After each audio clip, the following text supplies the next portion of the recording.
안녕하십니까. 2014년도 서울시 7급 11번부터 국가배상법 제5조는 2조하고 비교하시고요. 2조는 국배법 2조는 공무원의 직무행위로 인한 손해배상이고요. 이거는 헌법 제29조에 근거를 두고 있기 때문에 헌법상 권리, 즉 기본권이 맞습니다. 국가배상법 제5조, 얘는 헌법 제29조에 근거를 두고 있지 않고요. 따라서 이것은 민법 758조로부터 도출되는 법률적 권리에 해당을 합니다. 영조물의 설치관리로 인한 손해배상 얘기하는 것이고, 영조물은 실정법상 영조물이 여기서는 도로, 하천 등 이렇게 돼 있기 때문에 가항상 공물에 해당을 한다고 봐야 될 테고, 국가 또는 지방자치단체가 소유권, 임차권 그 밖의 권한에 기해서 정당한 권한을 가지고 그 영조물을 점유 관리하고 있는 경우뿐만 아니라 사실상 관리하고 있는 경우까지도 포함이 되는 것이 맞습니다. 그래서 방금 말씀드린 대로 갑이라는 사인이 소유하고 있는 땅이 있다. 그 땅에 대해서 임차권을 가지고 있는 것도 아닙니다. 국가가 아무런 권한 없이 그 사유지를 점유를 하고 거기를 도로로 만들어서 관리를 하고 있다라고 했을 때 그 도로에서 사고가 발생한다고 해서 소유자인 갑이 손해배상 책임을 지게 된다면 그것은 적절한 상황이 아닐 겁니다. 따라서 사실상 관리하고 있는 경우도 점유관리자한테 그 배상 책임이 인정될 수 있는 것이고, 이것은 민법 758조의 경우에도 아무런 차이가 없습니다. 사실상 관리하고 있는 경우 가장 많이 나오는 문제인데 당연히 포함이 됩니다. 민법 758조에 공작물의 점유자 책임에 대한 규정을 얘기하는 것이죠. 여기서 도출된 것이 5조가 되는 겁니다. 그러니까 5조를 따로 규정을 두고 있는 이유는 그 범위를 확대하고 그 다음에 그것을 엄격하게 규정을 하기 위해서 5조를 따로 만든단 말이죠. 확대를 한다라는 것은 뭐하고 비교를 하는 거냐면, 확대를 한다는 것은 국가배상법 제5조에 있는 영조물하고 758조에 있는 공작물하고 비교를 하게 되면 어느 쪽의 범위가 더 크다, 영조물의 범위가 더 크다라는 겁니다. 가학상 공물에는 공공용물이라는 게 포함이 되어 있고요. 물론 공용물 역시도 국가배상법 5조의 영조물이 맞습니다. 공용물도 포함되는 게 맞고, 그 다음 공공용물 쪽에는 자연공물이라는 게 포함되어 있습니다. 자연공물은 이 공작물과는 해당 사항이 없겠죠. 공작물이라는 것은 인공을 가해서 만들어 놓은 물건을 말하는 것이기 때문에 자연공물은 해당 사항이 없습니다. 이렇듯 5조에 있는 영조물의 범위가 더 커지게 되고, 그 다음 엄격해진다라는 것은 면책을 인정할 것인가 말 것인가에 대한 문제입니다. 면책 규정이죠. 면책 규정이 없습니다. 국가배상법 제5조에는 별도의 면책 규정이 없고 758조에는 면책 규정이 있습니다. 그 차이죠. 지금 그 얘기를 하고 있는 건데, 점유자의 면책 규정을 두고 있다. 원래는 누구의 책임이다? 점유자 책임이다 이거죠. 점유 관리를 하고 있는 사람이 책임을 집니다. 그것은 5조 국가배상법과 마찬가지로 사법 관계에도 동일하다는 것이죠. 그런데 그 점유자가 손해방지의 주의를 게을리하지 아니한 경우에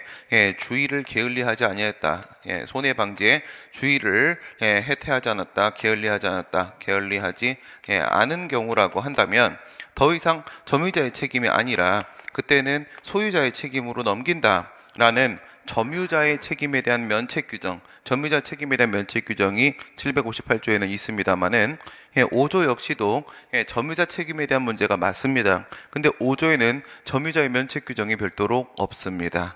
이런 측면에서 더 엄격해지고 있고요. 동조의 영조물은 758조의 공작물의 개념보다 넓다. 그쵸? 여기에 있는 영조물, 가항상 공물은 민법상의 공작물보다 더 넓다. 뭘 떠올리라고? 자연공물을 생각을 해보시면 되겠죠. 자연공물 측면을 보시면 됩니다. 자연공물은 공공용물에만 포함되는 거라고 했었고요. 하자의 해석과 관련하여 객관설이 설치관리의 하자 얘기하는 것이죠. 주관설보다 하자의 해석과 관련해서 객관설하고 주관설하고 요거 조심하셔야 되고요. 이건 대체로의 시중에 있는 교재가 다 틀렸습니다. 그래서 문제가 잘 안 풀려요. 그 말 하는 게 아닙니다. 교수님도 그렇게 생각 안 하신다고 했어요. 객관설하고 주관설이라는 부분. 객관설은 뭐만 생각하는 거예요? 얘는 통상 갖춰야 될 안전성의 결여, 통상 갖추어야 할 안전성의 결여, 안전성의 결여 이것만 인정이 되면 바로 설치관리 하자를 인정하겠다라고 보는 게 객관설의 입장이란 말입니다. 그런데 저 주관설과 관련해서 이 두 가지에 대해서 미스가 좀 나오는 부분이 있어요. 관리 담당 공무원이 있을 수가 있겠고요. 관리 담당 공무원이 있을 수가 있겠고, 그 다음에 관리 주체로서의 국가 등이 있을 수가 있겠죠. 관리 주체로서의 국가나 지방자치단체가 이렇게 있을 수가 있을 텐데, 이쪽에서의 의무는 우리가 주의 의무라고 부르고요. 주의 의무. 그 다음에 국가 등 관리 주체 같은 경우에는 관리 의무 또는 안전 의무라고 부르게 됩니다. 안전 의무 이렇게 부르게 되거든요. 이렇게 불렀을 때 이 주의 의무 부분에서 인정되는 게 바로 주관적 과실입니다. 여기서 인정되는 것은 주관적 과실이 되는 것이고, 아래에서 인정되는 것을 사법연수원에서는 객관적 과실이라고 부릅니다. 객관적 과실, 판례가 사용하는 표현은 아닌데 이걸 알고 있으면 판례를 이해하는 데 편합니다. 그래서 주관적 과실과 객관적 과실이 이렇게 있는데, 이 주관적 과실은 과실이 맞다라고 봅니다. 판례가. 이거는 과실이 맞습니다. 이건 과실이 맞지만 얘는 과실이 아니라고 봅니다. 우리가 일반적으로 과실이라고 하는 것은 담당 공무원 개인의 주관적 과실을 말하는 겁니다. 그러니까 지금 문제에서 얘기하는 주관설은 위에 거 얘기하는 거예요. 위에 거 얘기하는 겁니다. 밑에 같은 경우에는 우리가 절충설이라고 부르잖아요. 절충설. 이게 판례 입장이죠. 절충설. 이게 판례 입장. 이게 타당하고 이게 판례 입장. 판례라고 맞을까요? 판례 입장입니다. 그러니까 이 부분은 정말 많이 틀립니다. 노량진 강사님들이 정말 많이 틀리는 부분인데, 그러니까 문제가 안 풀리는 거예요. 해설 보면 막 난리도 아닙니다. 이게 절충설, 이게 판례 입장이에요. 이게 판례 입장이고, 교수님들의 다수 분들은 이게 판례 입장이라고 보시는데, 객관설이 판례 입장이라고 보시는 분들은 극히 소수의 분들이 일부 출제를 하신 적이 있습니다. 아주 조금 포함되어 있어요, 문제에. 네, 그래서 판례를 객관설이라고 설명하는 분들이 계신데요. 그건 절대로 아니고요. 판례는 분명히 뭐라고 되어 있어요? 방호조치 의무 위반이 없다라고 하게 되면 설치관리 하자가 인정되지 않는다라고 했어요. 걔네들이 말하는 게 이거죠. 방호조치 의무. 판례가 말하는 위험배제 의무, 방호조치 의무는 여기에 있는 안전관리 의무, 이거 얘기하는 겁니다. 안전관리 의무 위반이 없으면 하자가 인정되지 않는다라고 했습니다. 판례는. 따라서 판례는 절충설의 입장을 취하고 있는 게 맞고요. 이렇게 비교하시게 되면 여기에 있는 통상과 최대 안전성 결여만 인정되면 바로 설치관리 하자 인정을 하고, 그리고 나서 손해배상 책임을 인정하는 입장하고, 그 다음에 여기서 주관적 과실을 요구하는 입장하고 비교하면 당연히 객관설이 훨씬 더 넓습니다. 넓게 인정되기 때문에 권리구제에 유리할 수밖에 없습니다. 그런 말은 맞는 말인데, 이쪽으로 보게 되면은요, 이쪽 보세요. 이쪽이 주관설이라고 주장하시는 분들이 저거를 맞는 지문이라고 푸시면 그분은 강의를 그만두시는 게 맞는 겁니다. 그거는 말도 안 되는 생각을 하는 거잖아요. 초시생도 알고 있는 내용이잖아요. 그렇게 해설이 다 돼 있더라고요, 이 부분이. 다른 분들 거 보니까. 저는 많이 깜짝 놀랐습니다. 많이 깜짝 놀랐습니다. 무슨 말씀이냐면, 그래, 객관설을 취한다고 보세요. 객관설을 취합니다. 그리고 나서 불가항력 발생하면 어떻게 됩니까? 불가항력은 안전의무 위반이 없다는 얘기인 거잖아요. 그렇죠? 이게 지금 불가항력, 예측 가능성, 회피 가능성, 이 부분이죠. 판례가 말하는. 판례가 정확히 그대로 표현했습니다. 그러니까 객관설을 취하면 설치관리 하자는 인정되겠죠. 근데 지금 하자의 범위를 말한 게 아닙니다. 배상 책임의 범위, 구제의 범위를 지금 말을 하고 있습니다. 그럼 면책 사유가 가지고 불가항력 인정되면요, 배상 책임 인정 안 됩니다. 그렇죠? 구제 안 되는 거 아닙니까? 그렇게 볼 때 하고요. 그 다음에 이쪽에 절충설로 보잖아요. 이걸 지금 주관설이라고 설명들을 하시거든. 이렇게 보면 여기서 하자가 깨지는 겁니다.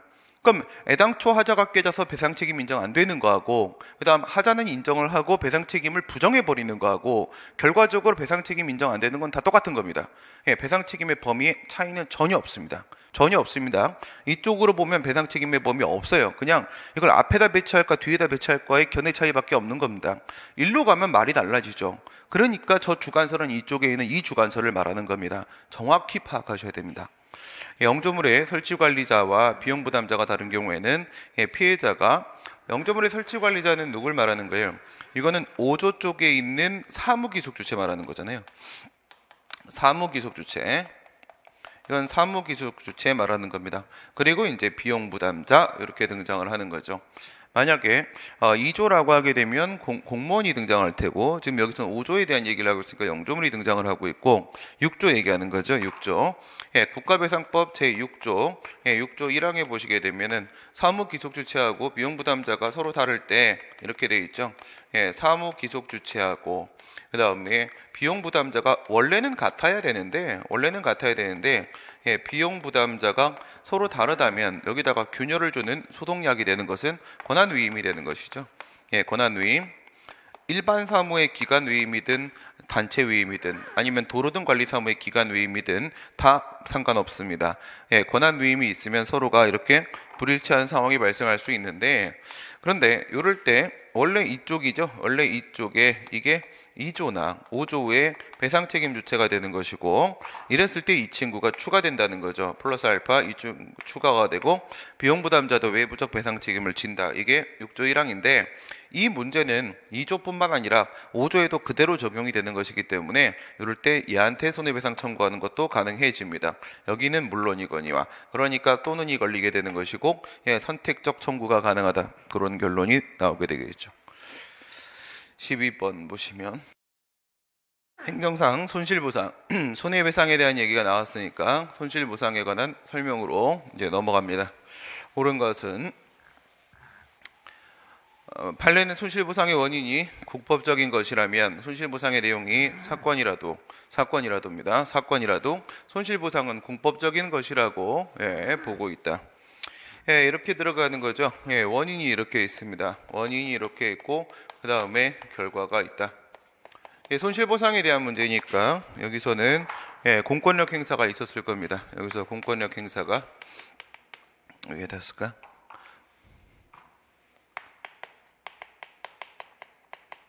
공권력 행사가 있게 되고 그 다음에 손실보상을 받을 수 있는 보상청구권이 인정이 된다. 보상청구권이 인정이 된다.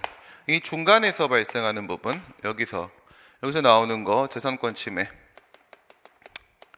재산권 침해, 이거는 재산적 가치를 가지고 있는 일체의 권리를 말하는 것이기 때문에 이 재산권이라는 것은 공권은 물론이거니와 사건도 당연히 포함이 되는 것이기 때문에 이쪽을 말하는 게 아닌 겁니다. 문제가 되는 것은 이 부분, 이 원인 부분이 공권력 행사니까 당연히 법의 근거가 있을 테고 공법의 근거를 두고 있다 이겁니다. 그 다음에 결과, 보상청구권, 이 부분이 사법의 근거를 두고 있다 이거죠. 사법의 근거를 두고 있다. 이렇게 되면 이 사법의 근거만 보게 되면 사건이 된다 이거죠. 사건. 그랬을 때 손실의 내용이 사건이라도 죽어버리겠다 진짜. 손실의 내용이 사건이 아니라 보상 청구권이 사건이죠. 손실이 어떻게 사건일 수가 있습니까? 손실이 사건이면 이거 얘기하는 거야 이거. 그러면 손실보상 공법적인 것이라고 보고 있다. 그럼 맞는 지문이 되는 겁니다. 이건 또 교수님이 공부를 아예 안 하신 분인 겁니다. 무슨 말을 하고 있는 거예요? 손실의 내용은 당연히 사건이 포함되는 거고요. 그럼 여기다 하천법 넣으면 당연히 공권 되는 거잖아요. 무슨 얘기를 하고 있는 거야? 정말 미치고 자빠지겠네 오늘. 장난하는 것도 아니고 이거 아니고요. 손실의 내용이 아니죠. 손실의 내용이 아니죠. 손실 여길 깹시다. 손실의 내용이 사건인 게 아니라 손실의 내용은 당연히 사건 포함되는 거예요. 재산권이 사건이지 그러면 뭐겠습니까? 그렇죠? 여기는 당연히 사건이 포함. 이것 때문에 시비 건 게 아닙니다. 지금 이 부분 때문에 문제가 되고 있는 거잖아요. 이 논란이 왜 있는 건지도 모르고 문제를 내시면 어떡합니까 도대체. 손실보상은 공법적인 것이라고 보고 있다는 거 어쨌든 틀린 거야. 어쨌든 틀린 건데 저것 때문에 틀린 건 아니. 저걸 자기가 말도 안 되는 소리를 하고 나서 틀린 거라고 얘기하는 건 아닐 거 아니에요. 그렇죠? 판례는 여기를 사법적인 것이라고 보잖아요. 여기를 여기가 틀린 거죠. 여기가 문제의 의도일 겁니다. 이건 실수. 이건 교수 실수. 이렇게 되면 이 교수 나이가 20대 초반일 것이다라는 예상이 가능해집니다. 이렇게 되면. 그럼 어떻게 된 거야? 그러면 이명박이 꽂아준 거야. 뭐야 도대체 이게. 그 얘기가 아니고요. 그 얘기가 아니고 이건 손해배상 청구이든 부당이득 반환 청구이든 손실보상 청구이든 다 매한가지입니다. 뭐라고 얘기하는 거야? 원인과 결과 부분에 있어서 원인과 결과 부분에서 원인 원인 부분에 초점을 맞추는 게 이게 학설의 입장이 되는 것이고, 그 다음에 결과 부분 이쪽에 초점을 맞추는 게 이게 판례 입장이 되는 거 아니겠습니까?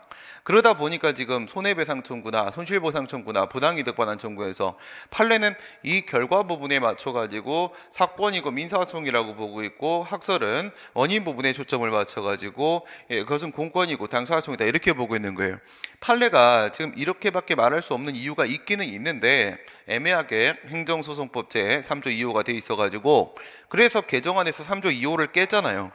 개정안에서 이 문제를 해결하기 위해서, 개정안만 알아도 저런 실수는 안 하는데, 개정안에서 이거 2013년도 3월 달에 나온 거잖아요.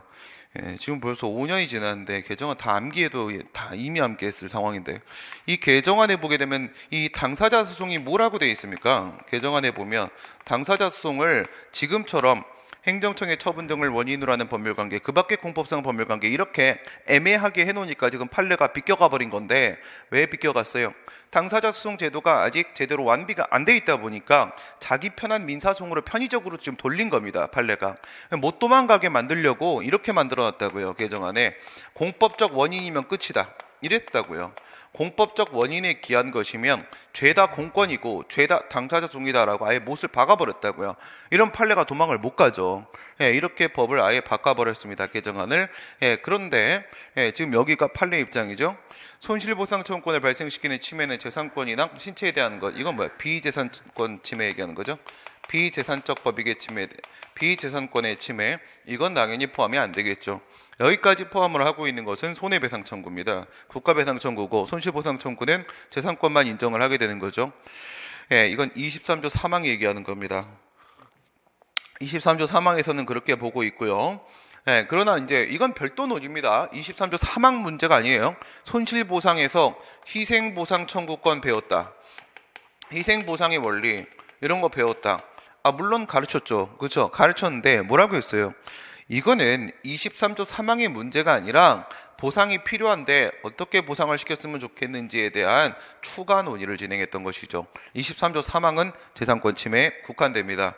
판례는 구하천법상의 하천구역 편입 토지에 대한 손실보상 청구를 공법상 권리라고 보아서 항고소송에 의해 된다라고 보았다.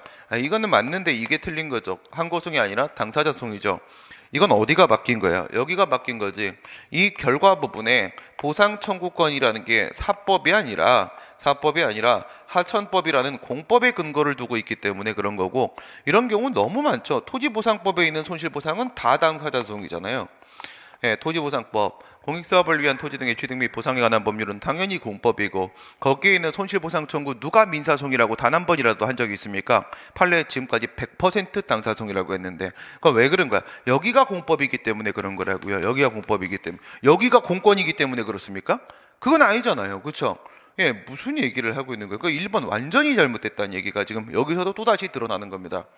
헌법재판소는 공익사업의 시행으로 인한 개발이익은 완전 보상의 범위에 포함되는 피수용 토지의 객관적 가치 내지 피수용자의 손실이라고 보고 있다. 이 지금 개발이익 얘기하고 있는 건데요. 그 다음에 여기서 두 가지가 언급이 됐죠. 완전 보상이 하나 언급이 됐고, 그 다음에 객관적 가치라는 말이 지금 언급이 되고 있습니다. 이거는 공공필요에 의한 수용, 사용 또는 제한 및 그에 대한 보상은 법률로 써야 돼. 정당한 보상을 해야 된다라고 되어 있는데, 거기서 23조 3항에 있는 그 정당 보상 얘기하는 거죠. 정당 보상. 이 정당한 보상이라는 거, 정당한 보상이라는 것이 과연 무엇인가? 첫 번째 완전 보상, 저기 치게 되면은 첫 번째는요. 이것은 완전 보상을 말하는 것이지 상당한 보상을 말하는 게 아니다. 상당 보상이 원칙이 아니다. 이 부분 하나 반영을 시켜 놓은 거고, 그 다음에 두 번째 객관적 가치라고 얘기한 것은 옛날과 달리 지금 같은 경우에는 이 보상이라는 것은 대물적 보상을 말하는 것이지 대인적 보상을 말하는 게 아니다. 대인적 보상을 말하는 게 아니다. 그러니까 그 물건에 대한 객관적 가치에 대한 보상을 해주는 것이지 주관적 가치, 주관적으로 나한테 너무나도 소중한 거야. 소중한 거니까 1,000억만 좀 줘볼래? 이런 걸 인정할 수는 없다는 거죠. 그렇죠? 그래서 대물적 보상, 객관적 가치고 얘기하고 있는 거고요.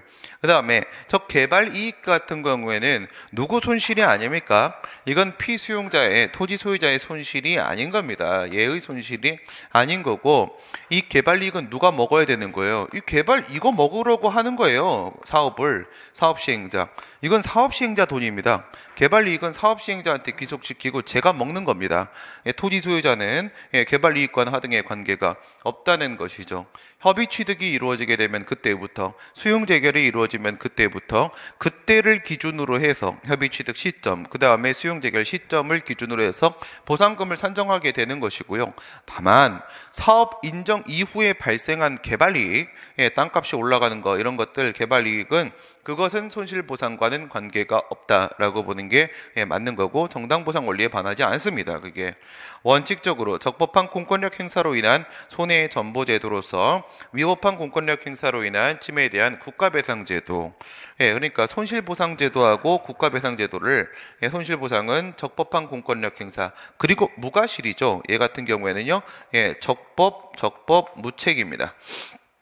적법 무책이고, 그 다음에 위법한 공권력 행사로 인한 국가배상, 이 부분은요 위법 과실 필요하죠. 여기는 유책입니다. 그냥 이거는 기본적인 상식이고요. 이런 걸 가지고 또 설명을 하시는 분들에게 그거하고 국가배상 손실보상의 차이점을 비교하는 게 결코 아닙니다.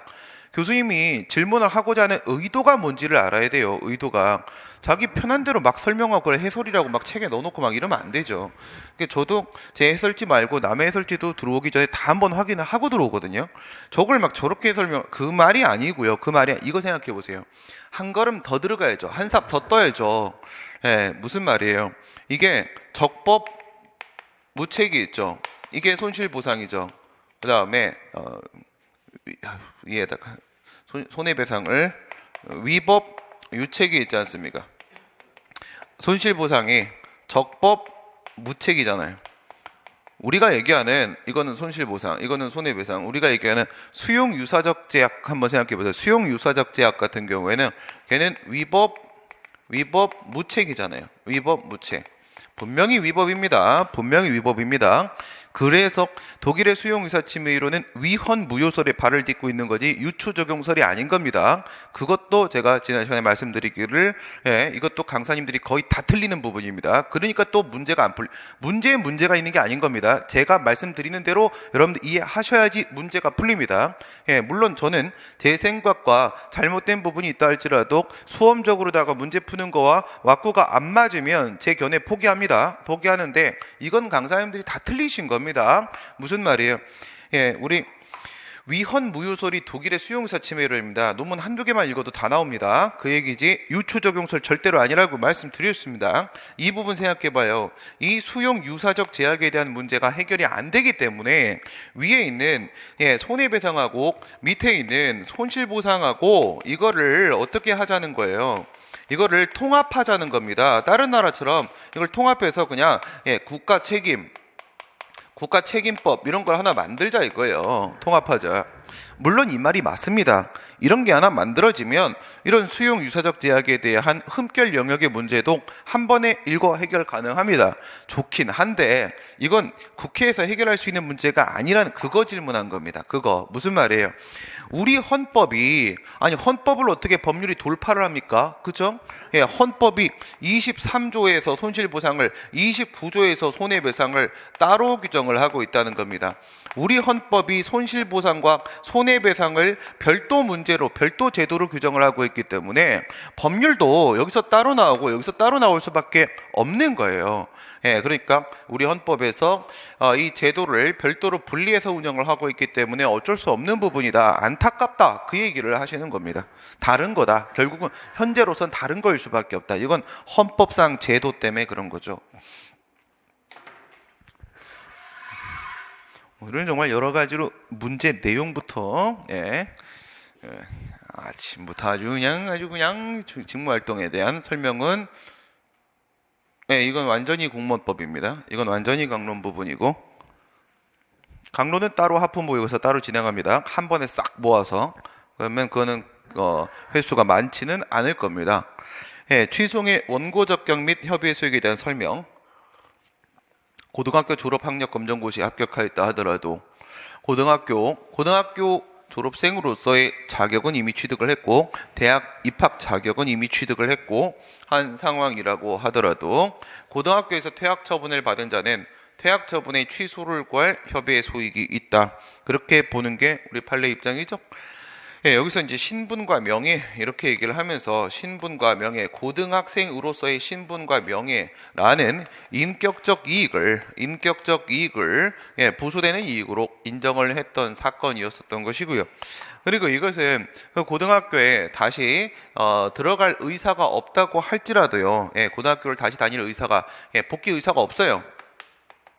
고등학교에 다시 복귀를 왜 하겠습니까? 대학 가면 되는데 지금 복귀 의사가 없다고 하더라도 퇴학 처분을 받은 것과 받지 않은 것의 차이, 이와 같은 전력이 존재한다 아니다라는 부분의 차이는 분명히 존재하는 것이다 라고 봤던 얘기인 것이고요. 원천 납세 의무자는 원천 징수 의무자에 대한 납세 고지를 다툴 수 있는 원고 적격이 없다. 원천 납세 의무자는 신민강사고 원천 징수 의무자는 패스원이죠. KG고.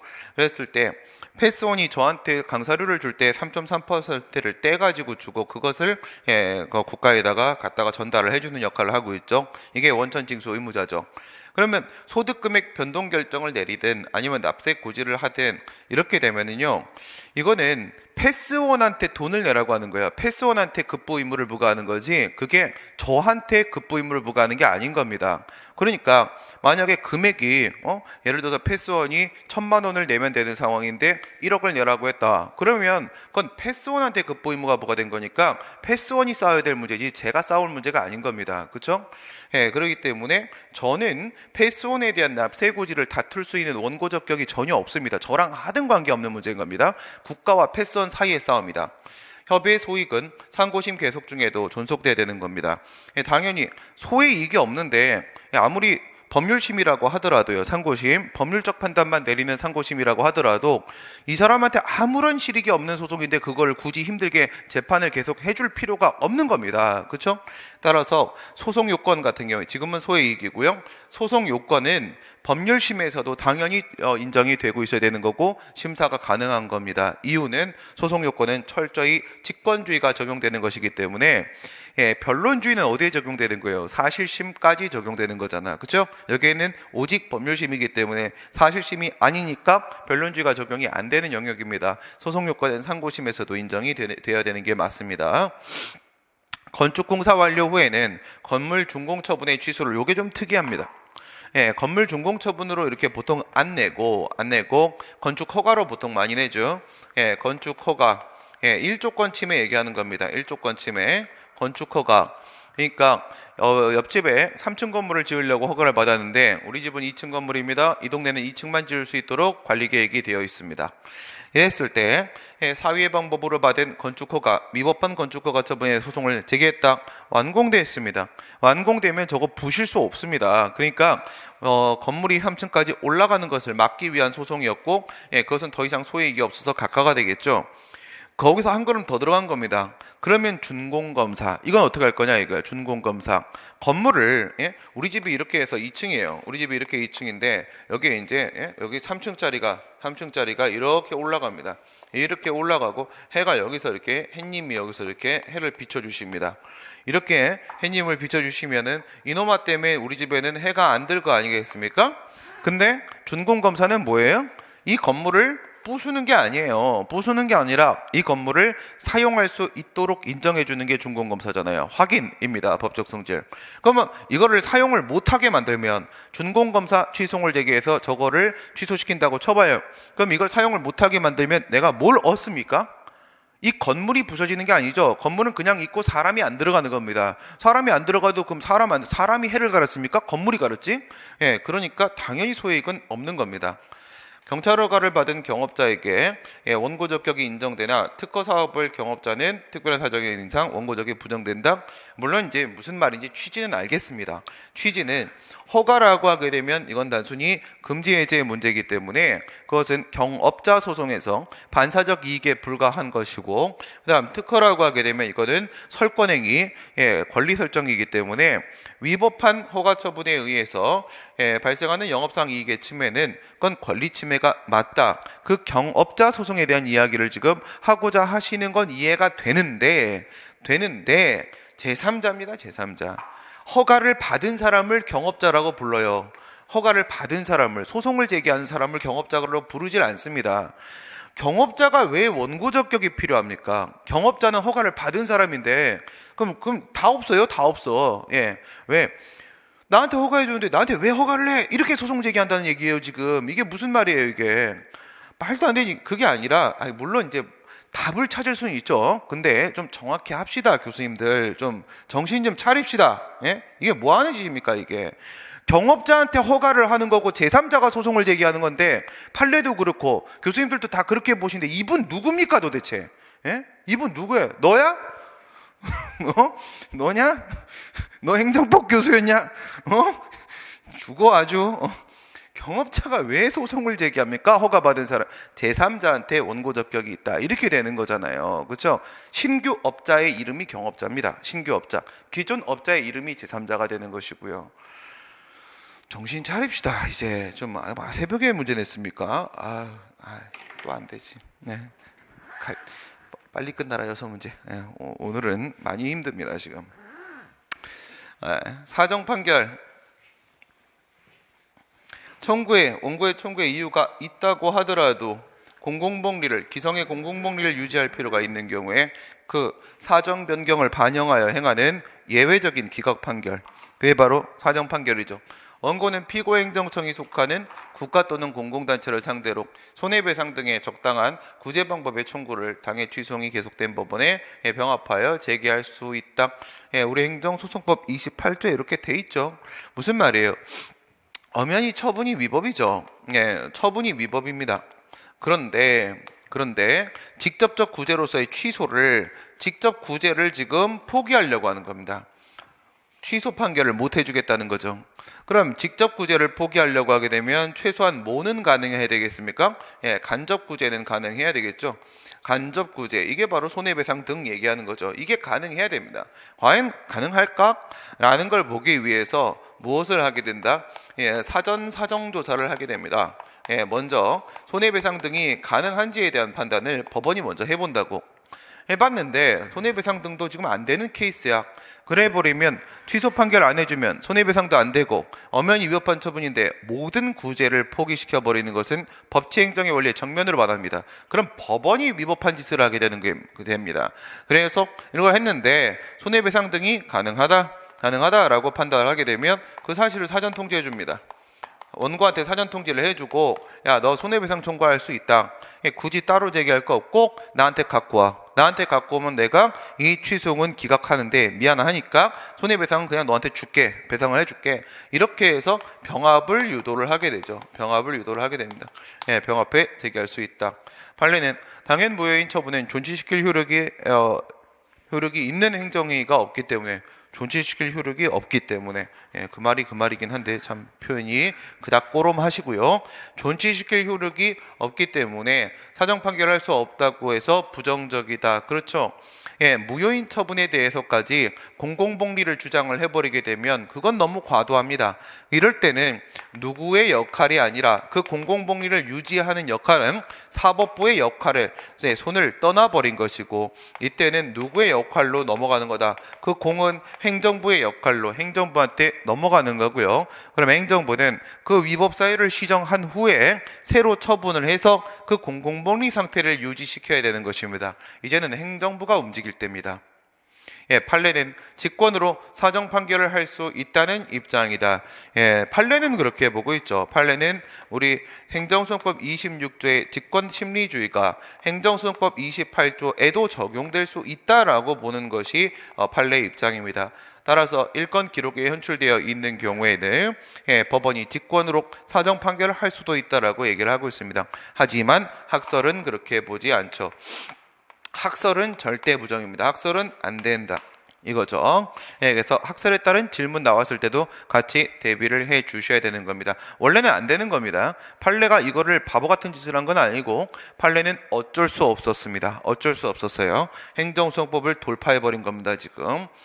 그러니까 이 직권심리라는 것은 적법성을 확보하기 위한 측면에서 예외적으로 인정되는 제도인 것이고, 사정판결이라는 것은 적법성을 후퇴시키는 또 예외적인 제도가 되는 겁니다. 물과 기름의 관계인데 물과 기름을 섞어보자고 열심히 노력을 하는 게 지금 판례 입장이 되는 게 맞고요.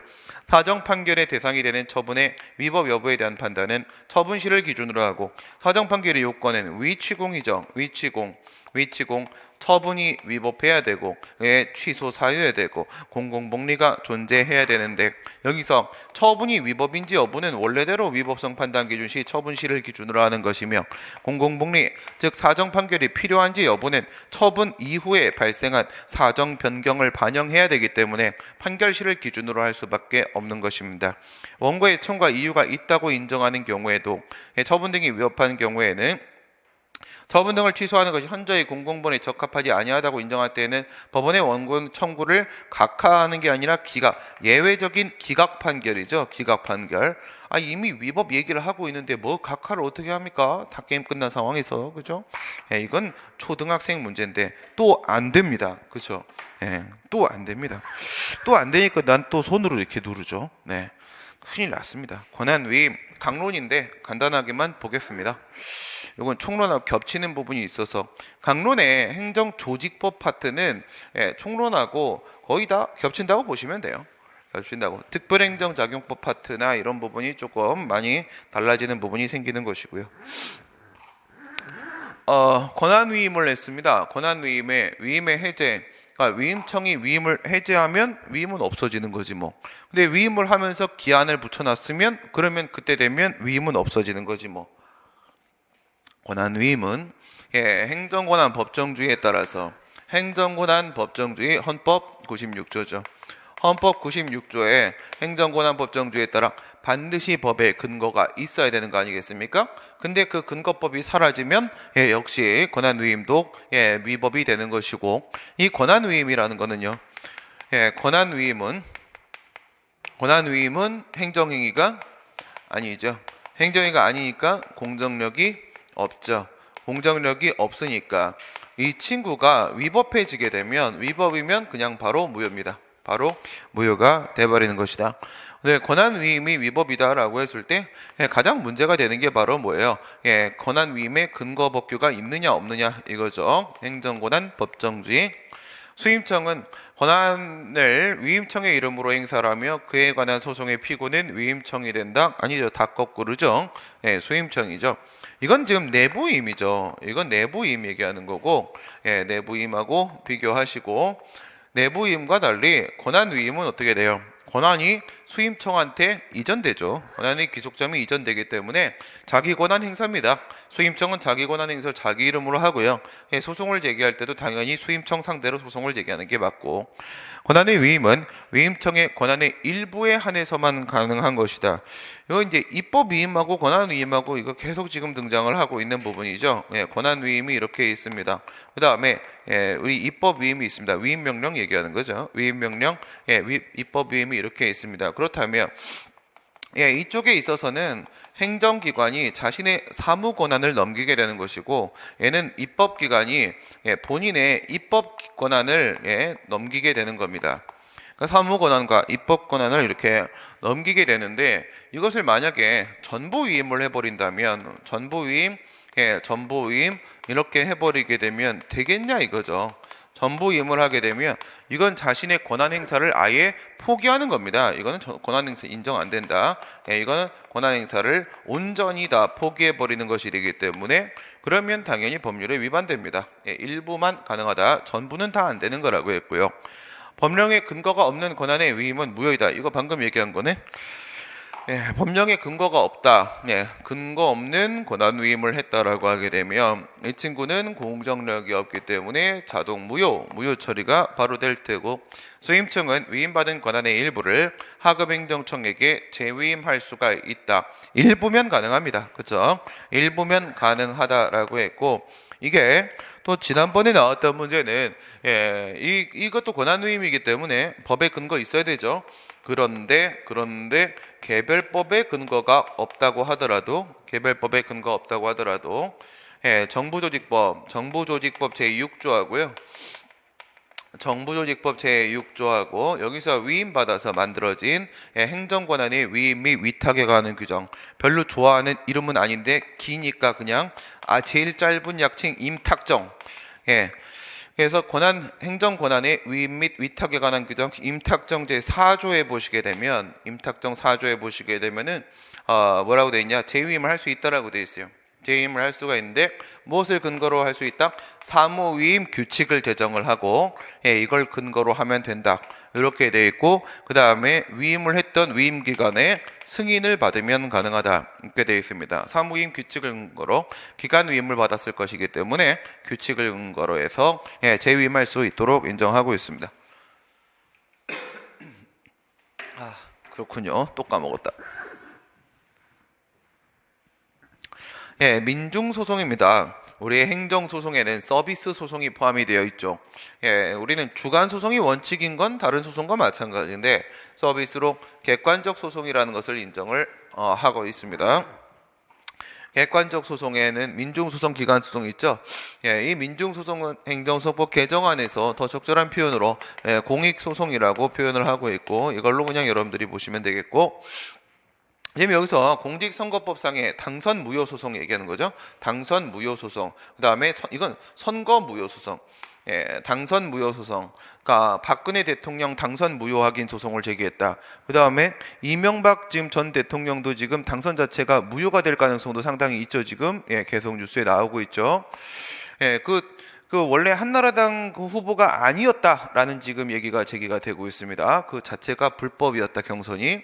그렇다면 말이에요. 당선 무효소송을 제기하면 그 사람 잘라버리는 거예요. 그 사람. 근데 선거 무효소송은 뭐야? 선거 자체가 무효였다라고 주장을 하는 겁니다. 선거가 무효든 당선이 무효든 지금 내 인생하고 직접 관련은 없지 않습니까? 당연히 이건 뭐가 되는 거예요? 이거는 이런 당선 선거 소송 얘네들은 민중소송이 되는 게 맞는 거고, 근데 이거 말고도 국민투표법이나 주민투표법에 따른 투표 무효 확인 소송, 투표. 그냥 여기 그냥 무효라고 안 썼으니까 저도 투표 소송 이렇게 했으면 국민투표법, 주민투표법, 국민투표소송, 주민투표소송 이것도 마찬가지 민중소송에 해당을 합니다. 그 다음에 지방자치법에 따른 주민소송은 지방자치법 제17조에 있어요. 16조에 보게 되면 주민감사청구가 있고 17조에 보게 되면 주민소송이 있는데, 저 주민소송은 다 뭐였습니까? 그 지방자치단체의 건전한 재정 상태를 유지하기 위해서 주민감사청구를 거친 후에 제기하는 소송이라고 했습니다. 그런데 얘네들도 당연히 뭐예요? 그 지방자치단체의 재정이 건전해지는 거하고 우리 집에 재정이 건전해지는 거하고 직접 관계 없습니다. 직접 관계 없으니까 얘들도 당연히 민중소송인데, 이 뒤에 이런 거에 현혹되지 마세요. 어쨌든 민중소송이라 했으니까 현혹되지 마시고, 뒤에 보면 부당이득 반환 청구, 그 다음에 중지 청구 소송, 주민소송에 얘네들 말고도요 취소 소송도 있어요. 무효 확인 소송도 있고요. 주민소송에 부작위 위협 항의 소송도 있고요. 그 다음 주민소송에 손해배상 청구 소송도 있고요. 그 다음에 변상명령 청구 소송도 있고요. 뭐 이런 것들이 있습니다. 이런 것들이 있는데 이런 거에 현혹되지 마세요. 여러분들은 이거는 강론 부분이기 때문에 여기까지는 총론입니다. 주민소송까지 여기까지는 총론의 출제가 될 수 있어요. 이 뒷부분부터는 강론 겁니다. 강론 거니까 여기까지만 보고 푸세요. 여기까지만 보시고 푸시면 되는 거고, 해서 주민소송은 무조건 객관소송, 이렇게 되는 거고, 그 다음에 지방자치법에 따른 지방의원 징계 제명 의결. 이거는 처분이라고 했잖아요. 그렇죠? 무효확인 소송을 제기를 했다라고 하게 되면 지방의회 의장이나 부의장에 대한 신임, 불신임 의결과 그 다음 지방의원에 대한 징계, 제명 의결과 이런 것들은 전부 다 그 사람들의 지위를 박탈시키는 것이기 때문에 주관소송이라고 했습니다. 주관적, 이건 항고소송입니다. 이건 우리가 알고 있는 주관적 소송으로서의 항고소송. 지방자치법 이거 가지고 지금 밑에 거하고 지금 섞어버리려고 들어가신 건데, 근데 지방행정직 공무원은 지방공무원법에 적용을 받지만 지방의원은 지방자치법 적용받는 게 맞다고 했잖아요. 거기서 살짝 겹친 부분 가지고 장난을 하신 겁니다.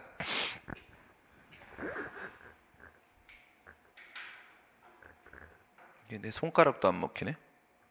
이제 먹힙니다. 공무원 관계 변동. 이건 강론이 아닙니다. 공무원이라고 했는데 이 문제는 총론이었습니다. 공무원 관계 변동에 대한 설명을 옳지 않은 것은 관할도지사의 공중보건의사, 공보위 채용계약 해지, 채용계약 해지, 이게 채용계약이 옛날에 얘가 누구였다? 공보위가? 얘가 계약직 공무원이었었죠. 얘가 계약직 공무원이었었고 지금은 그게 없다고 했고요. 이 채용계약은 공법상 계약이고요.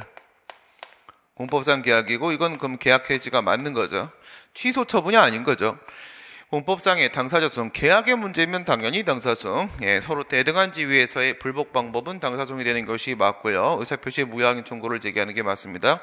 하지만 기출 문제 중에 변호사 시험 기출 문제인가요? 그쪽에 보게 되면 이걸 아예 묻는 문제가 있습니다.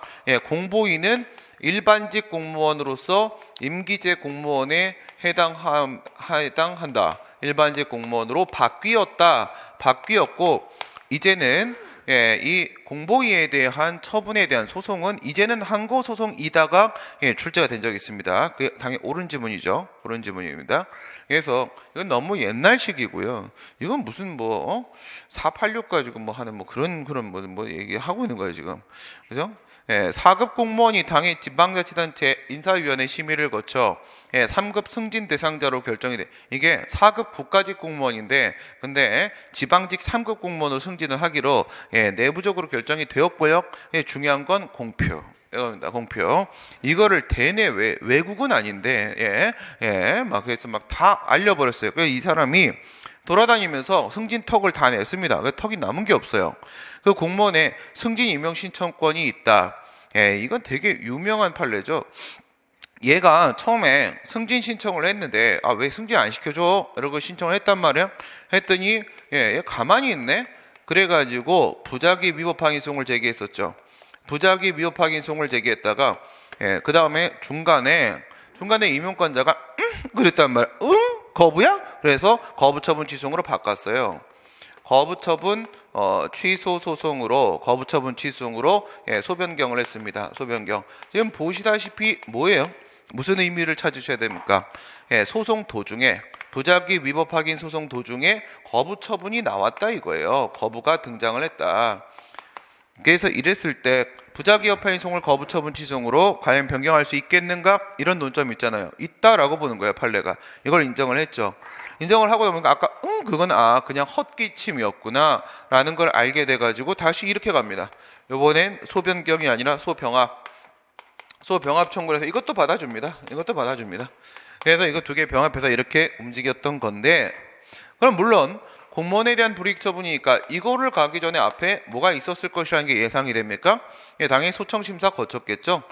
부작이니까 소청심사에도 취소심판, 무효할기 심판, 의맥심판 다 있습니다.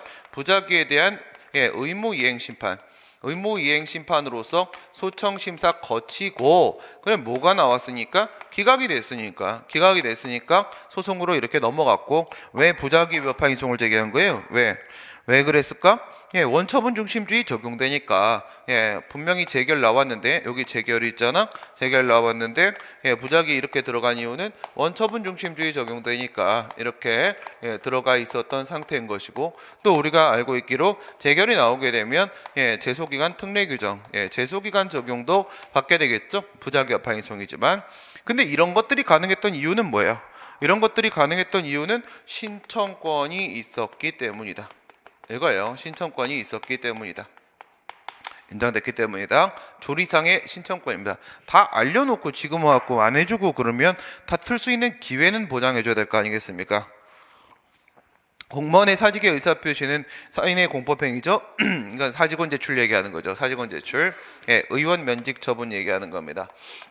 사직원 제출로서 의원 면직 처분을 한다라고 했을 때 그 사직원 제출은 사인의 공법행위 당연히 맞는 것이고, 예, 민법 107조 얘기하는 거죠. 비준의 의사표시. 내심의 의사와 지금 내가 표시한 의사가 좀 다른데 라고 얘기하는 107조 1항 예, 후단 부분 얘기하는 겁니다.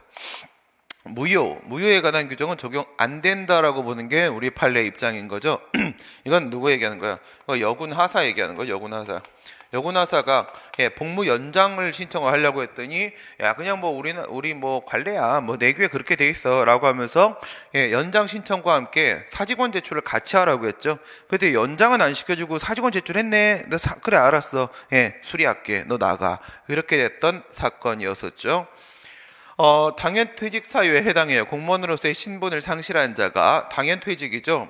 예, 요거는 임용 결격 사유에 있는 자에 대한 임용 처분 문제가 아니라 공무원으로 근무하다가 중간에 결격 사유가 발생한 겁니다. 이렇게 치면 그의 당연퇴직 사유가 발생을 해가지고 공무원 신분은 당연퇴직됐죠. 예, 자동 상실이 된 거고, 그러면 현재 적법한 공무원의 지위가 인정이 안 됩니다. 공무원이 아닌 상태인데 계속 근무하고 있으니까 그런 걸 우리가 사실상 공무원이라고 하죠. 이렇게 되었을 때 그 사실상 공무원으로서 근무했던 기간 공무원 연금법상의 재직기간에 합산되는가? 합산되지 않는다. 여기에는 뭐만 적용돼요? 예, 적법한 공무원만 인정됩니다. 적법한 공무원으로서 근무했던 기간만 인정되는 거야. 그러니까 비교를 해보면 이렇게 되는 거예요. 얘가 여기서 임용이 됐어요. 여기서 이렇게 임용이 됐고, 여기서부터 이렇게 가다가 여기서 당연퇴직이 됐어요. 당연퇴직이 됐고, 그 다음 여기서 사실상 공무원으로서 여기서 근무를 이렇게 했습니다. 예, 근무를 했어요. 그리고 여기서 나갔어요. 그렇게 되면은 요 기간 1구간에 대한 이거는 가능합니다. 요거는 예, 공무원 연금법 적용받을 수 있습니다. 하지만 요 구간, 2구간 부분은 안 됩니다. 이 부분에 대한 퇴직금은 안 준다는 겁니다. 그러면 이거 응용 들어갑니다. 한 걸음 더 들어가게 되면 결격 사유 있는 자에 대한 임용 처분이 나왔을 때 결격 사유 있는 자인데 임용을 했다. 그럼 여기서부터가 쭉 다 사실상 공무원이잖아요. 그렇죠? 결격사유 있는 자에 대한 임용처분은 절대적 소극적 요건으로서 당연 무효이다. 그 임용처분이 라고 보는 게 판례 입장이죠. 그렇게 보면 이건 처음부터 끝까지 사실상 공무원이기 때문에 30년 일했다고 할지라도 예, 공무원 연금법으로는 돈을 1도 받을 수 없습니다. 퇴직급여를. 다만 부당이득 반환 청구로 돈을 받을 수는 있다고 했습니다. 민법 적용을 시켜서 국가 상대로 돈 받을 수는 있는데 공무원 연금법으로는 안 됩니다. 근로기준법으로도 안 됩니다.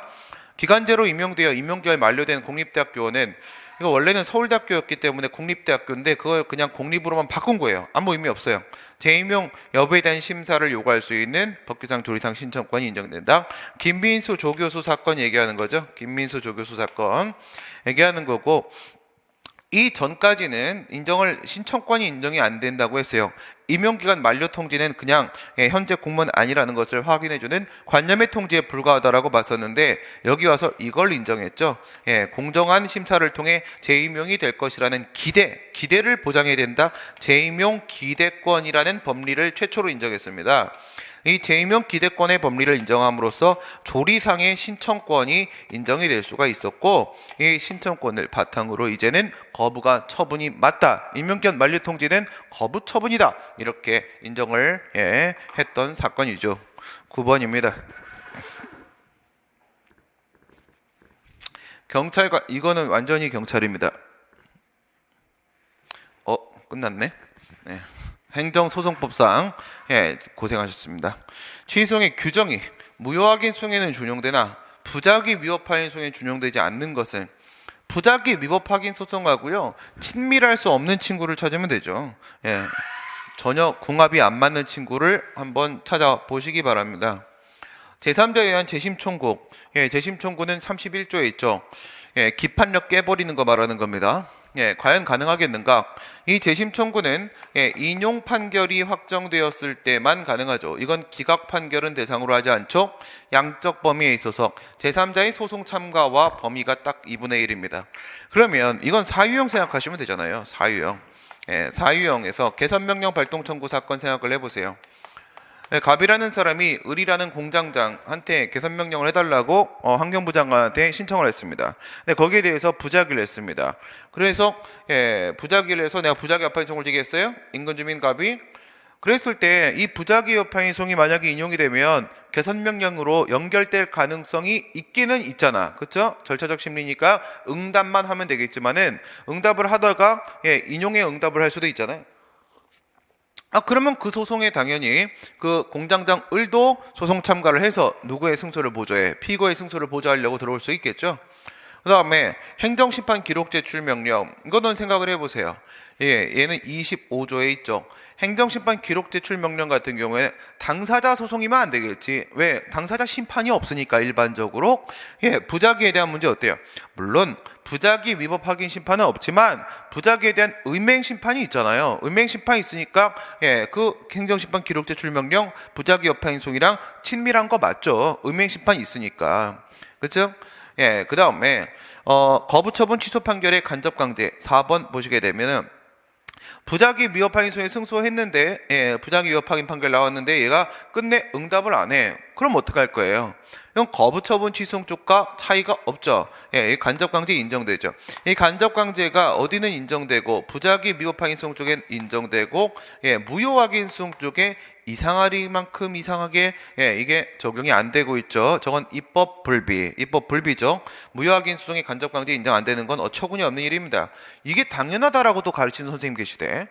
이거 어처구니 없는 거 진짜 완전 말실수예요. 이거는 입법자가 이거 행정소송법 46개밖에 안 돼도 진짜 그냥 실수 엄청 많아요. 타이핑 실수. 거기 90일로 돼야 되는데 타이핑 60일로 쳐서 지금까지 60일로 지금 몇십 년간 오는 것들도 있고, 그 다음에 심급이 바뀌었는데도 불구하고 여전히 그런 이송에 대한 규정을 두고 있는 것도 있고 46개밖에 안 되지만 어처구니 없는 거 많이 있습니다. 그 부분 바뀌었어요. 개정안에. 이거 무효 부분에도 간접강제 인정합니다. 이게 어떻게 정당성이 없는 게 정당성이 있다. 이렇게 말하시는 분들 계신데 상상도 좀 적절하게 합시다. 상상을 계속하면 무슨 달나라가 우리나라다 이런 얘기 나오겠어. 그치? 거부처분 취소 판결의 간접강제 여기만 없는 거지 부작위 쪽엔 있습니다. 관련 청구성의 이송병합은 모든 소송에 다 준용됩니다. 병합이야. 서로 병합하는 거니까 당연히 인정되는 건데 이게 문제죠. 이게 문제였던 아까 그거예요.